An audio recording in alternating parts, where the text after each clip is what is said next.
কোনো রকম অনাকাঙ্ক্ষিত ঘটনা ছাড়াই ঢাকা বিশ্ববিদ্যালয় কেন্দ্রীয় ছাত্র সংসদ ডাকসু নির্বাচনের ভোট গ্রহণ শেষ হয়েছে। আজ 9 সেপ্টেম্বর মঙ্গলবার বিকেল 4টায় ভোট গ্রহণ শেষ হয়। এরপর কিছু আনুষ্ঠানিকতা শেষে গণনার কার্যক্রম শুরু করেছেন নির্বাচনী কর্মকর্তারা।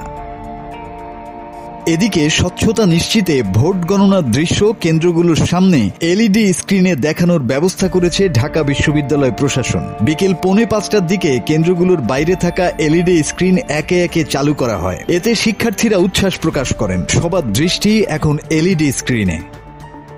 এদিকে ভোট গ্রহণ শেষ হওয়ার পর থেকে সব কেন্দ্রের সামনে প্রার্থী ও শিক্ষার্থীদের উপচে পড়া ভিড় লক্ষ্য করা যায়। তারা বলছে তারা ফলের অপেক্ষায় রয়েছেন। ভোটে কে জিতবেন তা নিয়ে চলছে জল্পনা কল্পনা। নিয়ম অনুযায়ী ভোট গ্রহণ শেষে পোলিং এজেন্ট, নির্বাচনী কর্মকর্তা ছাড়া কাউকে এখন ভেতরে প্রবেশ করতে দেয়া হচ্ছে না।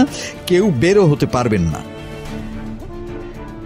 নির্বাচনে কত শতাংশ ভোট পড়েছে তা আনুষ্ঠানিকভাবে এখনো জানা যায়নি। তবে উপাচার্য অধ্যাপক ডক্টর নিয়াজ আহমেদ খান বলেছেন, বিভিন্ন কেন্দ্রে 70% বেশি ভোট পড়েছে। কেন্দ্রভেদে এ হার কম বেশি হতে পারে, তবে আশানুরূপ সাড়া দিয়েছে শিক্ষার্থীরা।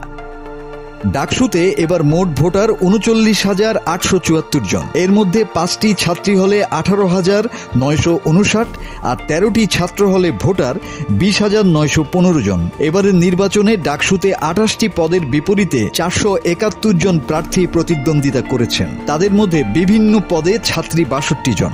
এছাড়া প্রতি হল সংসদে 13টি করে 18টি হলে মোট পদের সংখ্যা 234টি। এসব পদে ভোটে লড়েছেন 1035 জন। মাসুদ হাসান, বাংলা টিভি।